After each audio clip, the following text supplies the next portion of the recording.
It's a cello kind of conference, I think. Good morning, everyone. Welcome back. Tomer has curated another fantastic program for us today. And I have to clear up a little bit of a misunderstanding. A big thank you, I'm going to borrow this from Ginny. Where's Ginny Ruffner? A big thank you to everyone who thanked me for the program yesterday, but I had nothing to do with it. This shirt, this great shirt, I curated this. But the program these 2 mornings has been curated by our beloved Tomer. So many, many thanks. You're in for another great treat today. So yesterday and today's extraordinary roster really, to me anyway, asks us to think about the ways that we're supporting artists currently. And I think it encourages us to consider if we've made our way into the 21st century as vigorously as these visionary artists clearly have. Could we be doing more to ensure that they're being supported in their explorations? It made me wonder about things that we have conversations about all the time. Are our funding categories welcoming? Are our residency programs appropriately equipped to support artists working with advanced technologies? You're going to hear about some projects today. Are we willing to take risks on work that we might not totally understand? I hope that we'll be thinking about these questions. You may also have other questions sort of rolling around in your brain as we meet today's inventive presenters. So I'm thrilled to introduce them. Just briefly, again, there's a lot of information in your programs about these wonderful artists. So take a look, and many of them will be with us today, and I hope you'll have a chance to speak with them. Lance Weiler is a filmmaker, experienced designer, and storyteller whose work centers around exploring ways that narrative can be expressed and understood. He's been a pioneer in the indie film world for many, many years. I've known him for decades, and he's always exploring. Really great.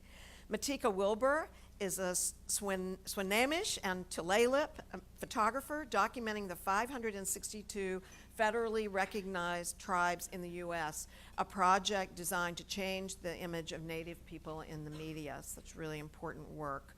Hasan Elahi is an interdisciplinary media artist whose work has an emphasis on technology and its social implications. He teaches at the University of Maryland. And Rhim is a visual artist, designer, and researcher whose work proposes unorthodox relationships between the mind, body, and self in both the built and natural worlds. So let's get started with Lance.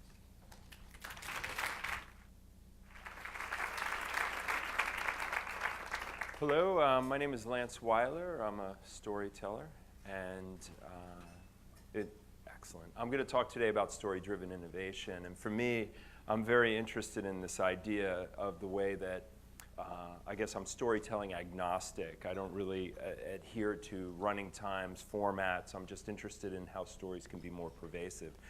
I'm driven by questions, and one of the ones that I'm focused on and I try to do within my work is how can we harness technology to evoke empathy and emotion, and at the same time enabling an experience that is intuitive and visible and fluid in regards to the audience. And I'm fascinated by the way that humanity can drive technology as opposed to technology driving humanity.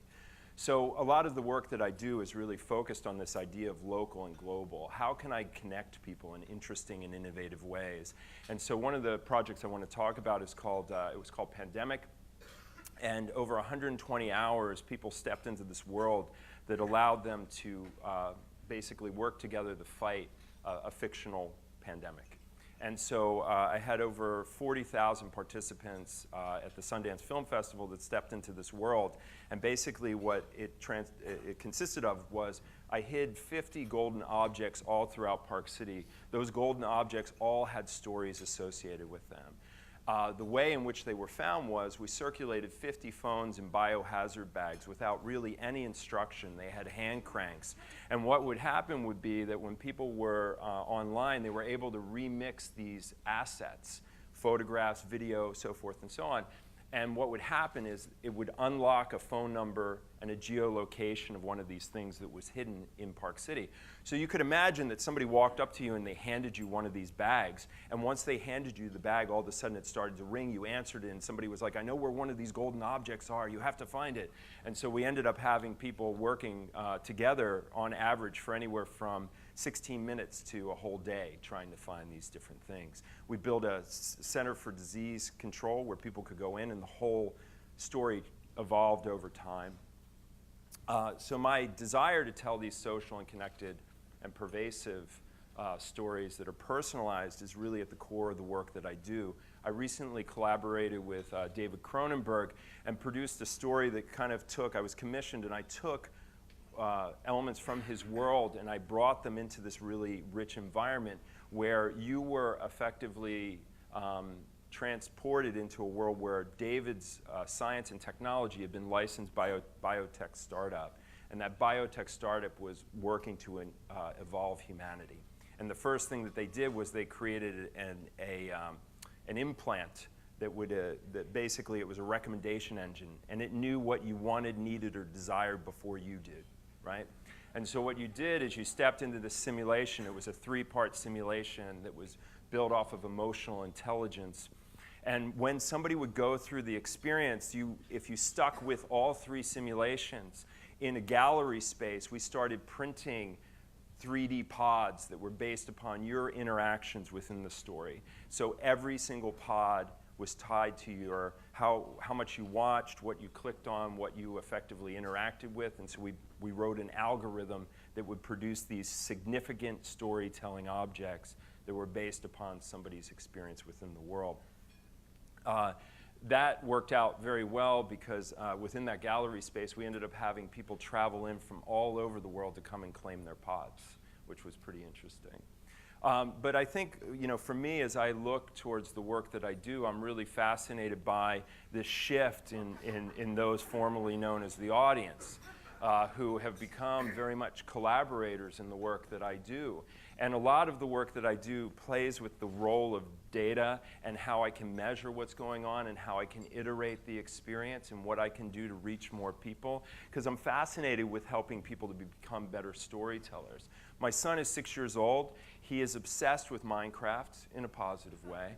And basically what that means is, what's amazing about Minecraft is this unique sandbox where he doesn't need a camera. He can just start telling stories. So him and his friends, they make their own stories and they share and they teach each other about how to build within that world.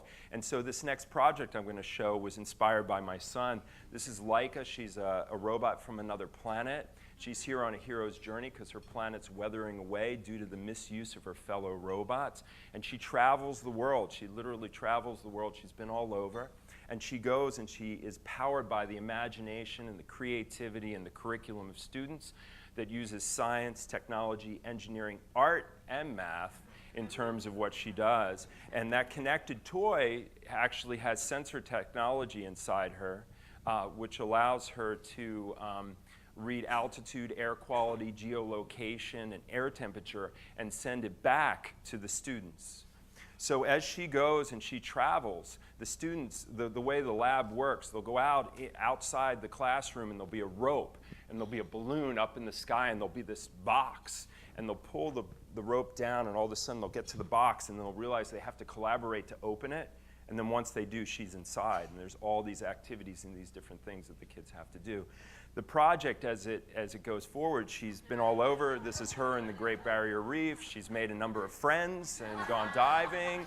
And in addition to that, she's also been up to the edge of the atmosphere. The students worked, and we built a rig that sent her up over 90,000 feet. It took about an hour and a half to get up there, 30 minutes to fall down, and 3.5 hours for us to find her in a cow pasture. So Leica represents this really, truly amazing opportunity where story can transform people. It can bridge silos. It can go across divides. And I think a lot of the work that I do has always been a little bit ahead of where things are. But I think what's really exciting is how all those things are kind of converging now. And with Leica in particular, is this really amazing opportunity for children to become part of a collective narrative. We've partnered with UNICEF. We're sending her to 100 countries over the next 2 years.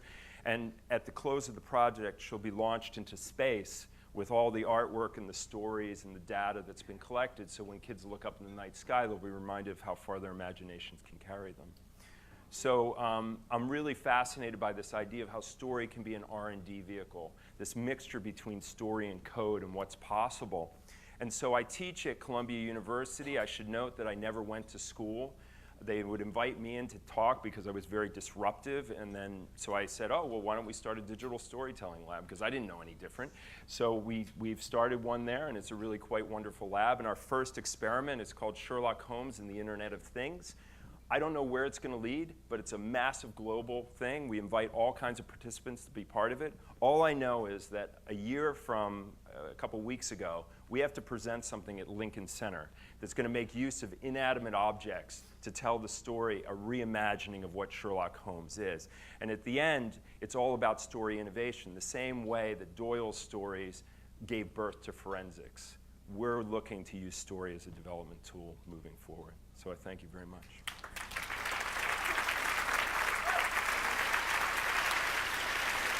Hi, so today I'd like to share some works in progress. Since we're still realizing these works, we're largely working within the realm of intuition and mystery still. So I'm going to try and describe some of the experiences that we're looking for through each of the works. The next work is a decoy. This is a cardboard model. So the object is about as tall as I am. It has a rounded body, 2 arms, and a very tall head-like antenna. And its sole purpose is to attract attention towards itself. So when a viewer passes by, it sort of tilts from side to side and moves its arms more and more frantically as the person gets closer. So here is the first test scenario. You see the 2 movements integrated, and the object seems to be employing its entire being in this expression of desperation. The next work is an object that's also kind of sound instrument in the shape of an amphitheater that's scaled to the size of an audience as perceived from somebody from the stage. So from where I'm standing, each of you appears to be this big, and the audience sort of takes the entire field of my vision. Seated in this audience are 996 small figures. They're mechanically enabled to clap of their own free will. This means that each of them can decide if and when they want to clap, how hard, for how long, how they want to be influenced by those around them or influence others, and if they want to contribute to an ovation. So here, if you see, we're quite excited about the image of the head splitting to form the 2 hands. So here's a small visual animation as if the 2 sides of the brain are sort of clashing against each other to kind of make sense of this duality and the tension. And here is a prototype. So we can't wait to be engulfed by 996 of them.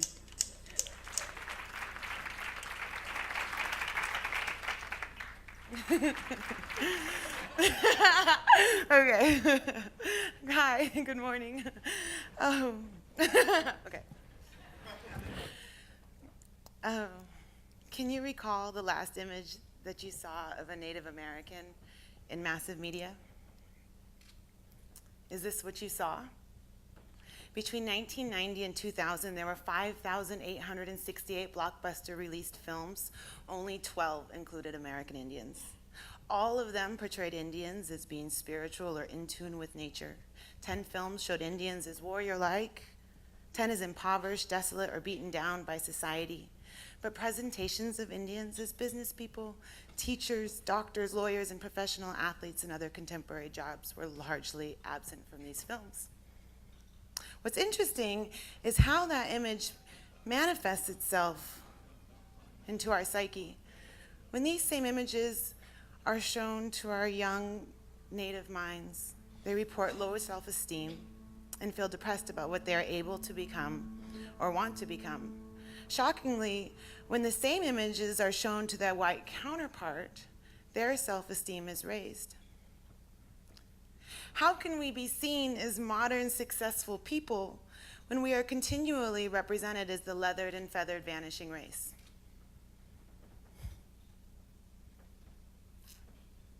My most recent endeavor, Project 562, is dedicated to photographing every tribe in this nation. 2 years ago, I left my job, family, and home and began traveling to complete this work.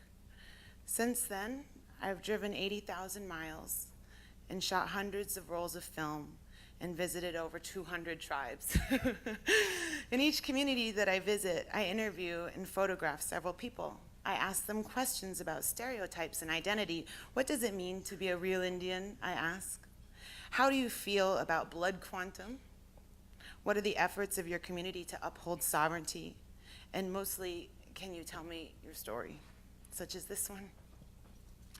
This is my good friend Desi Small Rodriguez, though her Cheyenne name is Mukshiut, which means Bearment Woman. Desi relates an extraordinary tale of her people's harrowing trek to return home to northern Cheyenne after being forcibly removed to Indian Territory in Oklahoma. Crossing thousands of miles in the dead of winter with U.S. cavalry pursuing them, only 300 survived. But the Fighting Cheyenne, as they are known, made it home, as she relates, knowing every day that my ancestors died for us to be here. Well, that is huge, and I think that really tells the strength of the Cheyenne people. Leon Grant is an Omaha Indian from Nebraska, and he grew up as a rancher on a small farm. When he was 17 years old, he decided he wanted to pursue higher education, so he left a note for his parents when they went to town and set off towards Phoenix. He walked for 49 days and arrived with $19 in his pocket, where he would become a theologian, lawyer, activist who collaborated with Martin Luther King in founding American Indian centers across the country. This is the lovely Dr. Mary Evelyn Bellegarde from the Pueblo of Isleta in Okeawinge. Mary is a retired professor of Indian education from the University of New Mexico. Mary is very passionate about training teachers to work within indigenous communities. After a long conversation about the history of boarding schools and governmentally engineered education systems of assimilation, she said, "When are we going to stop asking our children to choose between cultural education and Western education?" I think we are ready to stop the assimilation process. The time to change is now. This is Paul Chavez. Paul is Bishop Paiute and Apache, and he's spent his life dedicated to the preservation and progression of Native culture. I was super taken back by the story of the Paya, which means water in Paiute. Pre-colonization, the Paiute people constructed and managed 60 miles of intricate irrigation systems for millennia, long before the city of Los Angeles secured its largest water source from modern engineering over a century ago. After the Indian War of 1863, surviving Paiute returned to the valley to find their ancient waterworks taken over by settlers. Today, 150 years later, the Paiute continue to fight to save their waterworks, one of the longest running litigation processes in this country. And Paul recounts, the important thing is that we are here. We survived. If you think about it, every Native that is alive today is a result of our ancestors surviving. So you have to ask yourself, why are you here? Why am I here? I've come to the conclusion for myself that we are here to carry on as a tribe. This is Rex Talusi. He's from the Havasupai tribe at the bottom of the famous Grand Canyon. When I first met Rex, he was hesitant to talk with me because at one point during the Reagan administration, surveyors came in and said they were testing for diabetes and then attempted to use the blood samples to prove that the Havasupai aren't from that place so that they could remove them from the canyon. And so I didn't set up my microphone or take out my camera. I just sat and visited with Rex for a while. I told him that I too had grown up on the res, that I too have struggled with maintaining my identity amidst mainstream culture, and that I too have struggled with the effects of colonization and am attempting to recover from my own historical trauma. We talked about the issues within our communities. We talked about our similar paths as teachers in tribal schools. We cried for the students that we've lost to suicide. And finally, after he learned that I can make really good fry bread, Rex told me that I could turn my microphone on. And I asked Rex, what would you like me to tell the people? And he said, remind them that we all come from the same Mother Earth. I think they may have forgotten. Tell them that all of us, the brown, the red, the yellow, the purple, we are all of the same place, and our job is to take care of our mother. But mostly, tell them we survived. The combination in Project 562 of images and narratives has proven to be timely, important, and appealing. Crowdfunding supporters via Kickstarter have allowed Project 562 the financial independence to pursue its own impact goals. The positive public response has attracted major support, including a beautiful showcase exhibition at the Tacoma Art Museum that attracted over 18,000 visitors in 5 months. I've been offering presentations to share with the project with an extraordinary variety of audiences through TED, and the New York Times has covered the work, as it has a number of other outlets. And eventually this project will culminate into a K-12 curricula, a book, and several exhibitions. And I believe that the projects have provided the compelling vision, meticulous planning, and successful exhibition of Project 562's core mission reflect something that you've heard here before.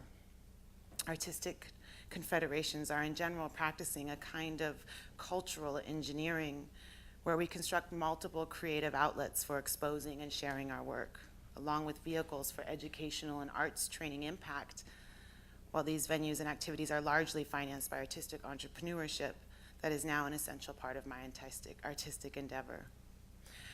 I'm astonished by what this project has come to represent. The human synergy that has occurred from this experience is breathtaking. And before I leave you, I'd like to offer you these new images and ideas of contemporary Indian identity. So thank you so much for allowing me to share with you today.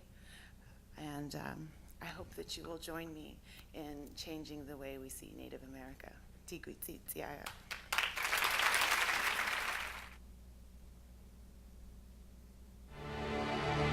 My name's Sean Sales.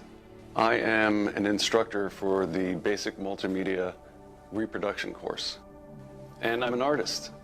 I'm a Marine first, obviously, first and foremost. We're Marines and we're artists second. But I've always drawn.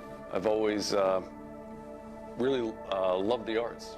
I took art classes in high school and went to college in New Haven for a couple semesters there, art school, fantastic school. And I've always drawn. I've shown at numerous galleries in the Northeast, and just happy to be able to do it in the Marine Corps. As an instructor, what we do here at DINFOS is we get all the visual information, Marines or whatever service they are, get them ready to hit the fleet and hit the fleet running. And in World War II, the Army, along with all the other branches, commissioned artists to go to war and to document in whatever medium they chose, whether it be graphite or oil paintings. So it applies pretty much to today too. It's not the 1950s, it's not World War II, but we have been at war on multiple fronts. There are units out there that need these soldiers, and they're waiting for them. And it's my job to get them up to par so that they can go there and contribute successfully to the mission. And it won't show. Does that make sense? It makes plenty of sense.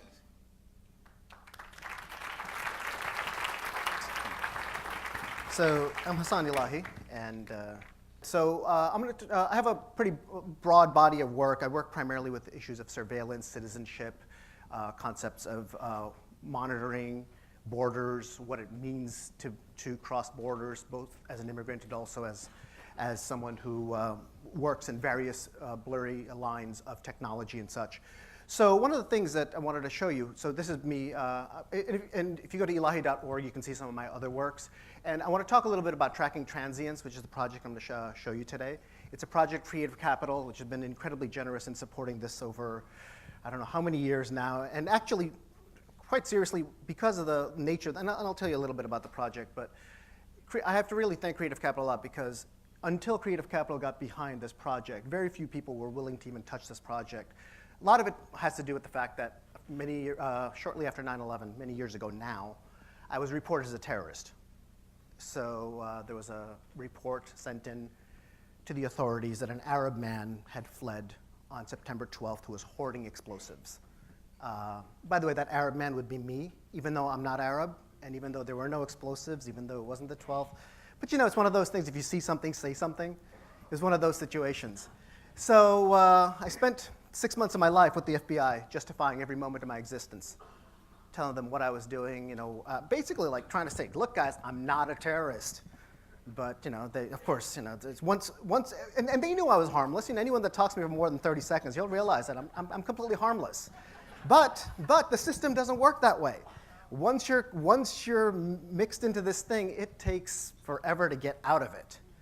And it has to go through a full cycle. And quite simply, the system doesn't trust itself. So what I decided to do, long story short, 6 months and 9 consecutive polygraphs later, they said everything's okay.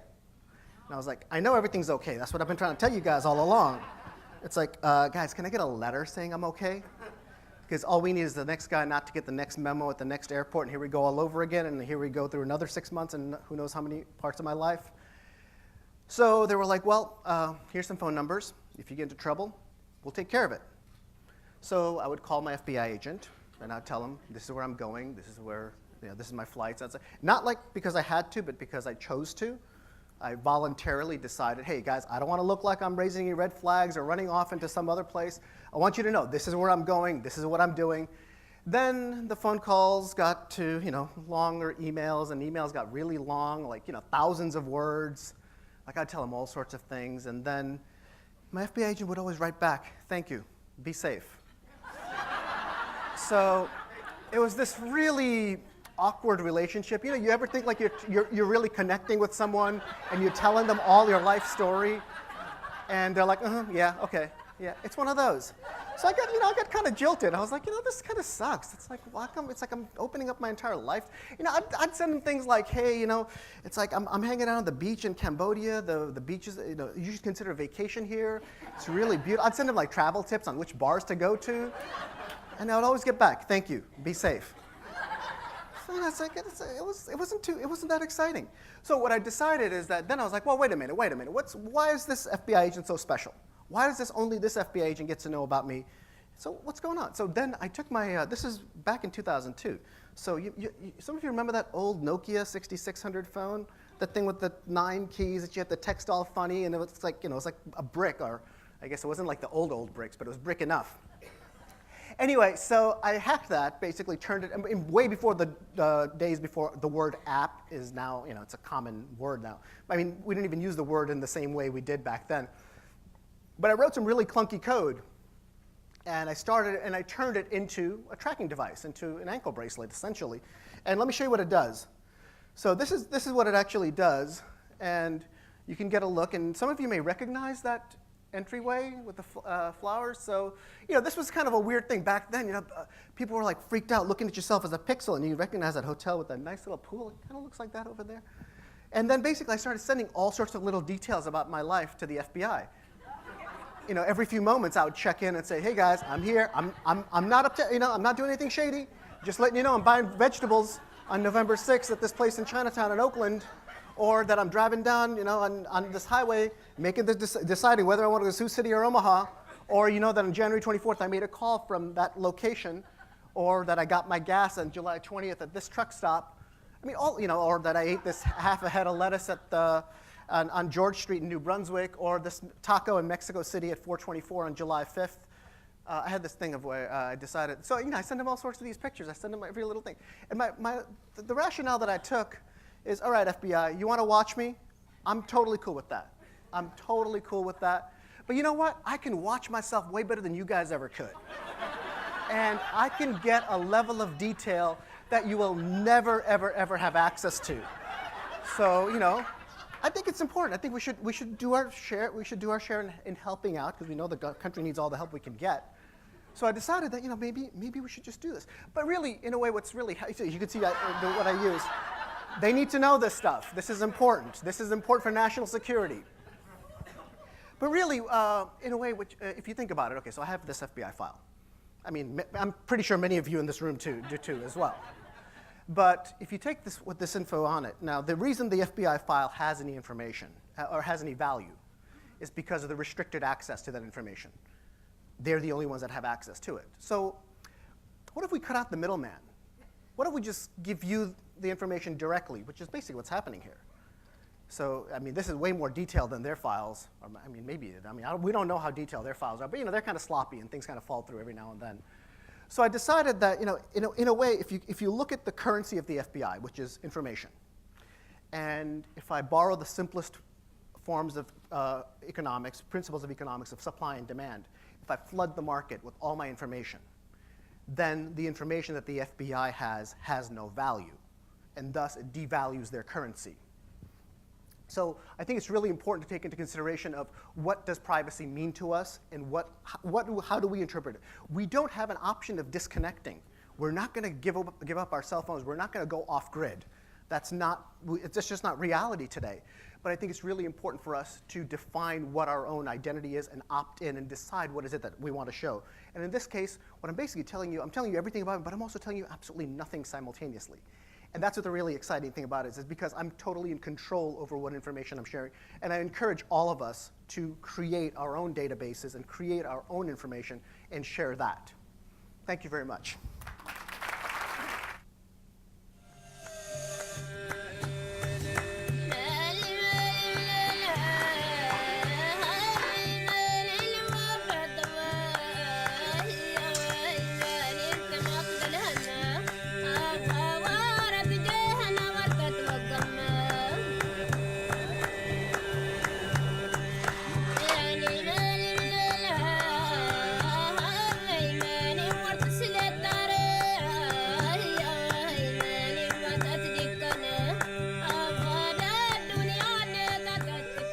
When you first come into the building, I wanted that there was something that draws you to this distance. Because it's a flat wall in this sort of architectural scape that is full of dimension and curves, it needed something that pulls you in.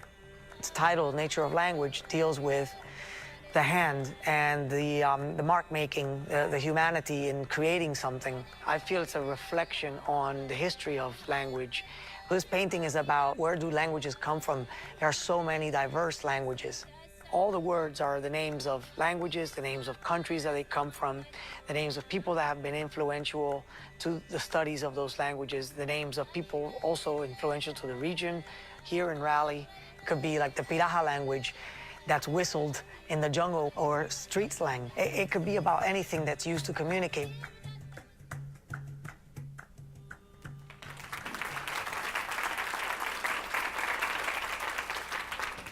Hi, I'm Jay Rimley. I'm here to talk to you about the Infinity Burial Project. I want to thank Tomer for inviting me and Ruby for supporting the Infinity Burial Project with the Creative Capital Foundation.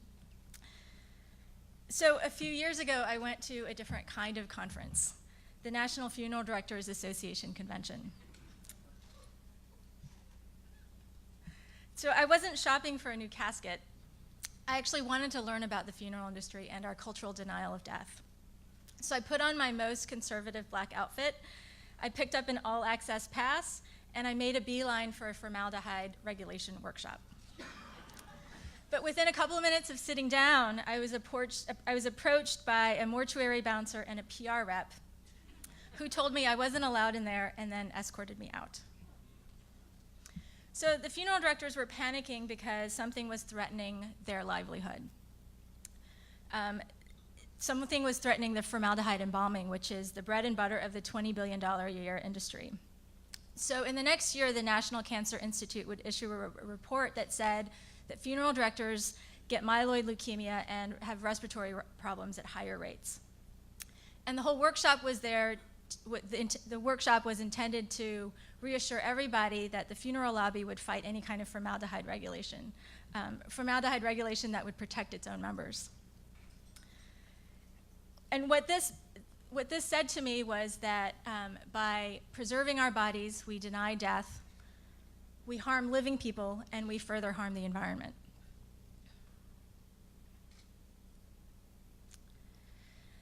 Meanwhile, according to the CDC, we actually have more than 219 toxic chemicals in our bodies. And this includes pesticides, heavy metals, even dry cleaning chemicals. So when we die, all these toxins go back to the earth via cremation and burial. And cremation is actually also really energy intensive. Most people think it's a green option, but it's not. So I realized from all of this that what we really needed was a radical reimagination of death. The Infinity Burial Project began as an artistic provocation in the form of a mushroom, the infinity mushroom. It would be a new mushroom strain. I studied with a mycologist and learned, one, that mushrooms are the master decomposers of the earth, and two, that some of our tastiest mushrooms clean environmental toxins in soil. So I thought, maybe I could train an army of mushrooms to decompose my body and clean toxins, leaving clean compost. I imagined the infinity mushroom as a symbol and a vehicle for learning to accept death and to take responsibility for my burden on the environment. So I made a burial suit infused with mushroom spores, the mushroom death suit. The dendritic pattern that you see mimics the growth of mushroom mycelia, which are like plant roots. And I imagine the mushroom death suit as something that we could use in space in the future, because mushrooms need very little light to grow. I also made a decompoculture kit, which is a cocktail of capsules filled with mushroom spores and other biological media.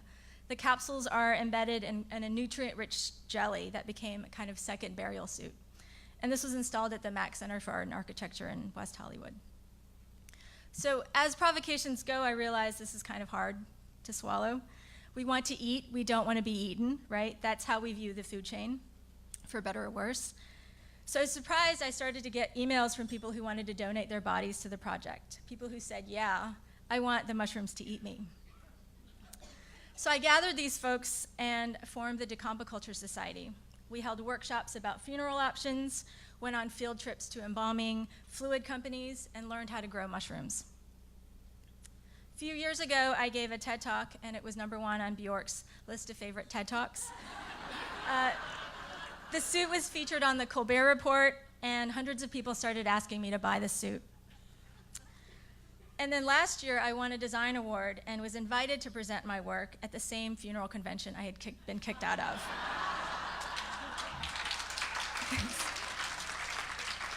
I don't think that they remembered that they had kicked me out, and I didn't remind them. And the responses from funeral directors at this convention ranged from, this is totally disgusting, to this is the future of the funeral industry. And all of this made me realize that the project was morphing into a social and a commercial venture. So I began developing a new container based on the mushroom death suit that was easily transportable and easy to assemble. I worked with MBA students to research and understand the funeral market. Everything was moving along. I had a business plan and a potential source of funding. And then this past July, I went here. This is the entrance to the Forensic Anthropology Research Center. It's a 300-acre site in the middle of a working Texas ranch where they study dead bodies and teach forensics. Don't worry, I don't actually have images from the workshop that I attended there.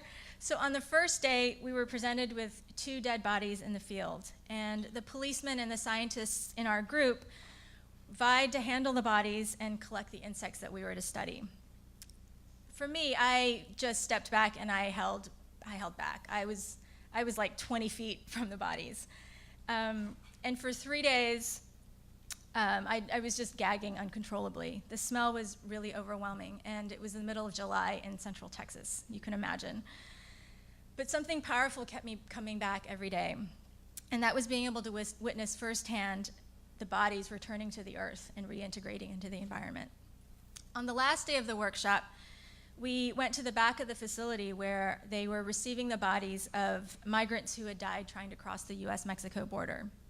And we watched as volunteers remove the clothes, catalog them, and then processed and cleaned the bones to be identified. I cried, we were all crying, imagining sort of these families waiting and wondering at home. And one of the scientists there who had been really gung-ho the day before and just sort of unemotional handling the bodies broke down when she saw the dirty sneakers and the wallet from one of the border crossers. So these two extreme experiences and the range of emotions and reactions to death, from disgust to feeling connected to the environment to scientific curiosity to compassion, were for me a real reminder that death is really deeply complex and deeply emotional. A recent study by the AARP found that although 70% of seniors say they would choose a green burial, in reality more than 90% choose a standard burial or cremation. So I'm really fascinated by this gap because it echoes how complex and difficult death is for us. We say one thing, we do another. And our behavior really can't be understood and predicted by market analysis. So going to the research center was a turning point for my work. I realized that artistic provocation, business, and science were great tools, but that they weren't enough. I needed a human-centered tool to help me reframe death and dying in a way that's both emotionally accessible and environmentally sound. So I found my way to Stanford and became a fellow at the Institute of Design, the D School. And there we teach a human-centered, empathy-driven design process called design thinking that was pioneered by IDEO.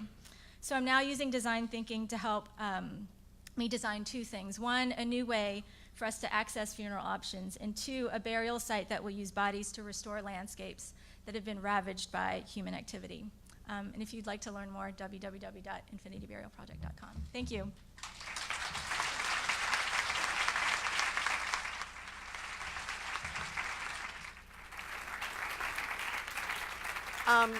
Please join me in thanking our wonderful and world-changing presenters this morning.